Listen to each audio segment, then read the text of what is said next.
Yo guys, it's CF here. Welcome back to a brand new video. Welcome back to the channel. Today you might be thinking this isn't your usual setup. No, I'm actually looking after my nan and granddad's dog for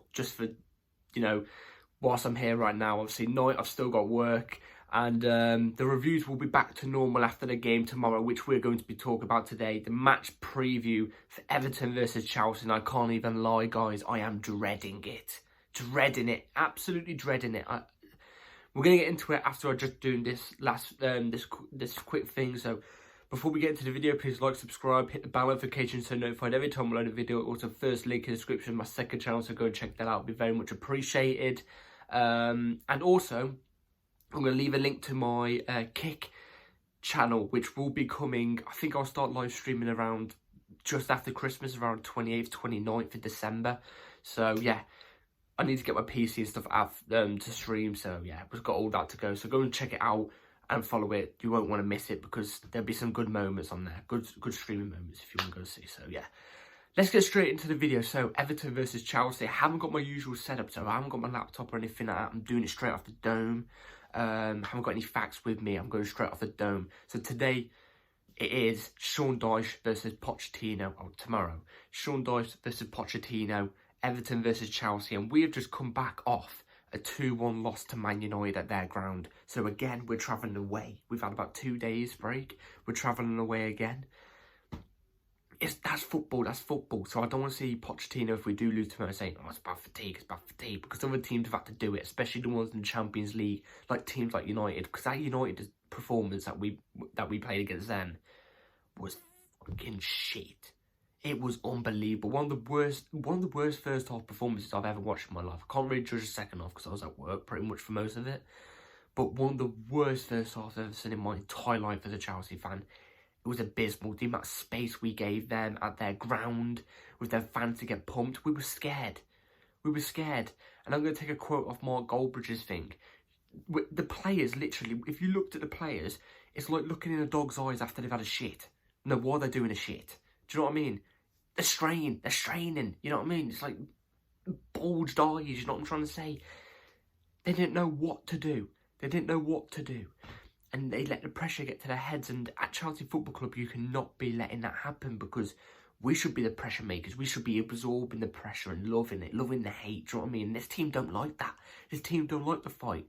Now, speaking on Everton's behalf, they've just got back off I think it's like 3-0 win over Newcastle at their ground. Last week that was. And by the way, just to go back onto the United-Chelsea game, we lost 2-1 to United, yeah? Literally about half an hour ago, United's game against Bournemouth finished. Bournemouth just hammered them 3-0. We are crap. We are crap right now. We're in dire need of some points. We are on 15 games, 19 points. I read something online also recently that if we lose tomorrow and I think 12th, 13th, 14th and 15th pick up points, they all go like 2 points or a point ahead of us. We could drop down to 15th tomorrow. 15th place for Chelsea FC. Disgraceful. Now, moving on to the manager Pochettino, when we got him, I thought, he'd be somebody who could at least put us like 8th, 7th, 6th. Do you know what I mean? I never thought of Pochettino to be a manager to make us strive for titles and put us in title challenges and stuff like that. I never thought about that. Maybe 4th at best, but around the 5th, 6th, 7th margin, set us there. The guy's not doing nothing. Instead, he's got us in the same place as Potter. And actually, furthermore, Potter's got more points and more wins in the same amount of games that he managed Chelsea on than Pochettino has. And Potter had to deal with Champions League, so he had to deal with midweek fixtures. He had to deal with a bloated squad. Remember, we had a bloated squad last season. We've trimmed it down now. We still brought players, but we've trimmed it way down. We had a bloated squad last season. Maybe I was a little too harsh on Potter. Nah, Potter wasn't the right guy, don't get me wrong. But maybe I was a bit too harsh. Because Pochettino is proving me absolutely wrong right now. Absolutely wrong. Now, like I already said, Everton beat Newcastle 3-0 at Everton's ground. We're now going to go to Everton's ground again with their tails up, with our backs against the bloody wall, like mine is right now. I'm not feeling this whatsoever. Not feeling it whatsoever. Sean Dyche was in the stands for the United-Chelsea game as well when we lost, so he's probably going to have a good look at that. The intensity that they're going to put on us at their ground, I really, really don't think we're going to handle it. And, you know, I've been to Goodison Park before. My dad's an Everton fan. I'm a Chelsea fan, obviously. We went to watch Everton versus Chelsea, and I think it was Frank Lampard scored 2 goals past Everton. But me and my granddad were sitting in the Everton stand because we couldn't get any tickets for the Chelsea stand. So whenever Everton scored, we just stayed down, just clapped or something. But when Chelsea scored, we tried to hide the excitement. Should I just say? That was when I was really young. No, I think I was like maybe 8 or 9 or something, or 10 maybe. I don't know. But yeah, I've been to Goodison Park. I know what the stadium's like. It's a rocking stadium. The stadium rocks. So I think the pressure's going to get to our players again. It's going to be horrible, I think. I really hope the pressure don't get to them. I've never known any Chelsea teams that let the pressure get to them and don't like the hate. You know, the past Chelsea teams, they loved the hate. They absorbed it. They loved it. They breathed it in. And they used it against the teams and went, oh, okay, we'll prove you wrong. Even our own fans hate, 15, 16, whenever games we'd have bad, but we get booed off the pitch previous seasons before 15, 16 and stuff like that. We absorbed the hate and went, okay, we'll prove you wrong. And they did that exactly that. This team ain't got that. It's got a couple players here and there, but majority of these players haven't got it in them. They haven't got it in them. So we need to bounce back tomorrow. 19 points in 15 games is absolutely disgraceful. Disgraceful. And I think if we lose tomorrow, I mean, the reports recently going about, apparently the board are happy with Pochettino. They think he's the right man. We heard that with Potter, then a day later he was sacked. So I get reports can be, false at times. But if it's really true and the owners still back Pochettino and think he's the right guy, oh, God, I don't know. Unless he gets seriously... I wouldn't sack him unless he gets seriously bad, like we're near relegation. In threat of calling Big Sam up. Or bloody getting, I don't know, somebody out of retirement, like the guy who used to manage Newcastle. I forgot his name. And a Padro, you know what I'm trying to say? Unless it gets that bad, I say we stick to him until the end of the season. Because if let's just say we stick with him until January, he brings his own players in, and he's still crap until March, and we're still doing bad, and we sack him in March, then we're full of another bunch of players from another manager that's not here. That another manager's going to come in the summer and have to have those players that maybe he doesn't want, if you know what I'm trying to say, guys. So we shouldn't sack Pochettino to the end of the season unless he's doing really good, then we keep him on board. Unless he's doing really shit, like we're near relegation, then we need to sack him if we're near relegation. But if we do how we are now, we're like 12th, 11th, 10th, 9th, it's sackable, don't get me wrong. I do not want to be here. But do it at the end of the season, because then, like I've already explained, you know what I'm trying to say, guys. So, yeah, let's get straight into a lineup for what I would go with for tomorrow's game. So, the lineup I would be going with for tomorrow, in goal, I've got Sanchez in goal, obviously. Obviously, I'm going to go through the lineup and then the reasons why I've chosen these players. So, Sanchez in goal, Cucurella left back, Baddy Shield centre back, Thiago Silva centre back, Reece James right back. 2 double pivot midfield is Enzo and Caicedo, obviously. Left wing, I'm going to go with Madueke. Noni Madueke I'm going to go with. Cole Palmer Cam. No, I haven't got the sheet in front of me, so I'm trying to remember it. Gallagher Cam, Cole Palmer off the right, and I'm going to go with Broder up top. So now I'm going to explain why I've chose these players as I get comfortable. Goal, Robert Sanchez. I saw a lot of people saying Sanchez wasn't good against United. Nothing he could have done with the 2 goals. He made, I think, 4 vital saves that kept us in the game, one of them being the penalty. I think Sanchez was good. That's what people say about distribution. I don't care about distribution. I don't care about distribution, because also some people say, oh, Petrovic and give him a go. if we chuck Petrovic in tomorrow and he can't handle the pressure because he's never played a game in a Chelsea shirt before, never even played a second in a Chelsea game before, he may not be as good as we think. You know, he's still very, very, very young for a keeper as well. It could go absolutely, especially at Goodison Park, it could go tits up. Do you know what I'm trying to say? So Sanchez in goal for me. He hasn't really done anything wrong. So Cucurella. Reason why I chose Cucurella left back this time is because, quite frankly, we don't really have anybody else at left back. I think Ben Chilwell's back in training now, which is quite good. But we don't really have anybody else at left back. I don't want to see Colwill at left back. I do not want to see Colwill at left back. He didn't have a good game there against United. And in my opinion, I think Goodison Park's a worse ground to go to because it's a more smaller, compact ground. Do you know what I'm trying to say? I don't think it would be good. So I'm going to go with Cucurella left back. Whereas then we move on to Badiashile centre back. Badiashile has to come in. Has to come in. The last game he played in, he looked cool, calm. I don't understand why he was dropped for the United game. I think defensively would have been better if we had Badiashile there with Thiago Silva than Disasi. So I'm not saying Disasi wasn't great against United, but I think Badiashile has to come in at centre back. Thiago Silva for the experience, yes. I don't think he was particularly awful against United. I don't think he was bad. The guy's 39. We're relying on a 39-year-old. You know what I'm trying to say? Like, he's still good for his age. You know what I'm trying to say? So yeah, he's got that experience at the end of the day. Reece James right back. I hope he has a better game because I didn't really see much of him. I only saw the first 20 minutes of the first half, and he wasn't too great. Don't get me wrong, nobody was great, but Reece James, when he's on it, he could be on it at any game, and when he's on it, he can turn the game for us. He's played at Goodison Park before. He's one of the players that can absorb the pressure and deal with it quite calmly. Reece James right back, he's solid. He can deal with any winger in the world. And speaking like Everton are bloody prime Real Madrid here, do you know what I'm trying to say? Reece James right back, obviously. Defensive work, attacking work, great. Brilliant.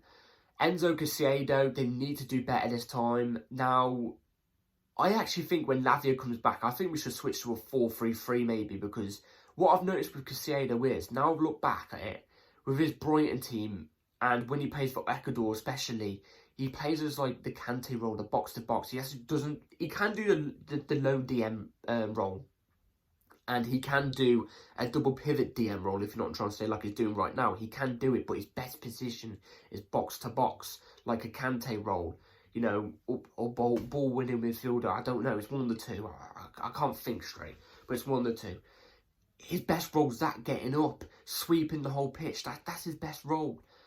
But for right now, whilst Lavia's not here, he's got to be the DM. Enzo, obviously, in now. I'm not going to chuck Ugachuku in now. Actually, I don't even think Ugachuku is back from injury yet. So, yeah, it has to be those two. We're very short, very thin on midfielders at the moment for some reason. But I hope with our midfield today, especially with Conor Gallagher, who plays as the cam but drops deep sometimes to help out with the midfield, I think that's what we missed against United. I think we missed the Gallagher, which sounds weird that I'm saying that. But we missed the Gallagher, I think, because, like I said, he drops deep and he helps out with the midfield. With Palmer in the cam against United, he doesn't really drop as deep as Gallagher. He doesn't have as much stamina as Gallagher, so he can't do as much work rate, especially in the midfield, sweeping. So we missed that. That's why I think we were so exposed and so open in the midfield once we bypassed our press. Once they bypassed our pass, I can't say it. Bypassed our press. It was so open. So I think we missed that Gallagher. So that moves me on to the Gallagher. I think Gallagher's got to go cam. Right winger's got to be Palmer. I want to see him back on the right wing. The best games I've seen him have in the Chelsea shirt have been off the right wing. He was decent against United, to be fair. He was a bit quiet. Didn't do anything wrong, but he also got us a goal. So fair play to him. But I feel like off the right at the moment in the formation and the way we are playing, I think he operates better off the right. I think he creates more chances off the right. So I'm going to go with him off the right. Now, Madueke off the left. Now, you're going to be thinking, all right, where's Sterling and Mudryk? I've dropped Mudryk because I think he was very, very quiet against United. He had an opportunity where he could have scored, in my opinion, but he put it just about wide.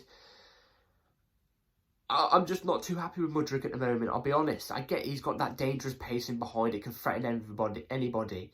But I think against Everton, where Everton are on form, at Goodison Park, at this type of ground, in this type of game, I think Mudryk will get wiped out. I honestly think he'd get wiped out. I don't think it would go well at all. Whereas compared to Gallagher, I think it's the perfect game for Gallagher. This is, you know, challenges everywhere. You know, it's a scrappy game. I think this is a perfect game for Gallagher. And I'm going to go with Madueke. I think, you know, obviously he's got Prem experience. Not talking about when we signed him. Before we signed him, obviously, I don't want to say, but he used to be in the Spurs Academy and stuff like that. He knows at least some of the teams. He's got that English experience, you know what I'm trying to say, in the English game, the Premier League. I think Noni Madueke should get some more minutes. I've seen he's only played 119 minutes in total for Pochettino. I think that's disgraceful. As much people blabber on about, oh, Mudryk needs more game time to get better, or you need to give him more game time, or he's not going to get any better. And the same people who are saying, oh, get Madueke out, he's trash. The guy's only played 119 minutes of football under Pochettino, and I think he's actually done quite decent. The last appearance he made, he looked dangerous. He looked a little bit dangerous after right. Didn't really contribute to anything, didn't really look amazing, but he showed something, do you know what I'm trying to say? So I want to see him get some more minutes, and he can do left wing as well. So I want to see him off the left tomorrow, and I think he could be dangerous against an Everton side. So I want Noni Madueke to be off the left. And up front, I'm going with Broja. That's what I'm going with. I think I said Jackson in the lineup thing, but you could tell I didn't go with Jackson. So if I did say Jackson, I really do apologise. Like I said, I haven't got the computer here to actually tell you. So I'm literally just doing it off the dome. Broja. Now, again, the exact same thing as Noni. I think Jackson's been a bit underwhelming. I think against United, there's a couple of chances he could have put away that he didn't put away. Broja, again, has more experience in the English game than Jackson in the Premier League. I think Broja deserves some minutes, see what he can do. If he pops up with a goal tomorrow, who knows? He could be on form, do you know what I'm trying to say? So, Broja, I'm going to go with for tomorrow. I think he's a bit more... Jackson, I feel like he links up better with wingers and the cams. He's got better link-up play, better dribbling, can dribble past players better.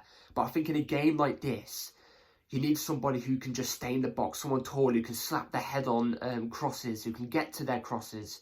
Obviously, Broja is taller and I think a bit more physical, got a bit more physicality about him than Jackson. And I think this is the type of game Broja could thrive in. So I'm going to go with Broja for tomorrow. That's my team lineup. Let me know in the comments down below what you would go with. So, score predictions for tomorrow's game.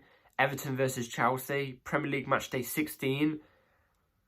You know me, I'm completely honest with you guys. I am completely honest with you guys.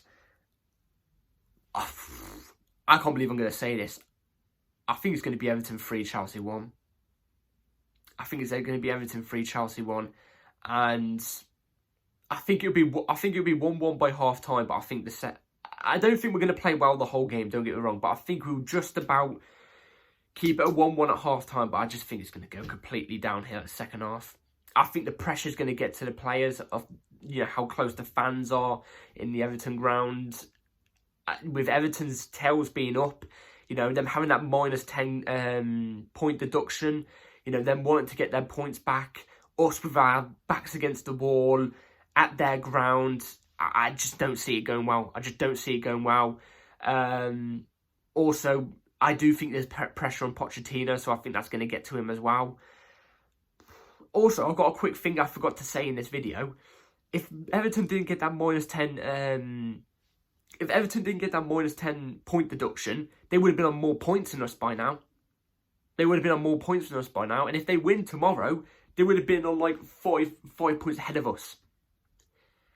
They've had that -10 point deduction. They're like, I don't know, about 9 points off us. If they win, they're 6 points. They're either 6 or 3 points off us if they win tomorrow. How disgraceful is that? Absolutely this is Chelsea Football Club we're talking about. We need to rack up some more points. Then we can't slip any more points now through this whole Christmas period. We can't. I don't care if we've got 2 games a week. Other teams having to deal with it. we can't slip up. We've got to get 3 points consistently because this is not good at all. This is not good. So, yeah, Hoping Chelsea prove me wrong tomorrow, obviously, but I just don't see a way we win this tomorrow. I really don't see a way we win this tomorrow. But prove me wrong, Chelsea. Prove me wrong, please. Anyway, like, subscribe, everybody. Take care, all. Bell notification on, because the review of the game will be uploaded about an hour after the game. So yeah, like, subscribe. Kick channels down below. Go follow it. It's for free. And yeah, take care, all. And yeah, come on, Chelsea. Peace.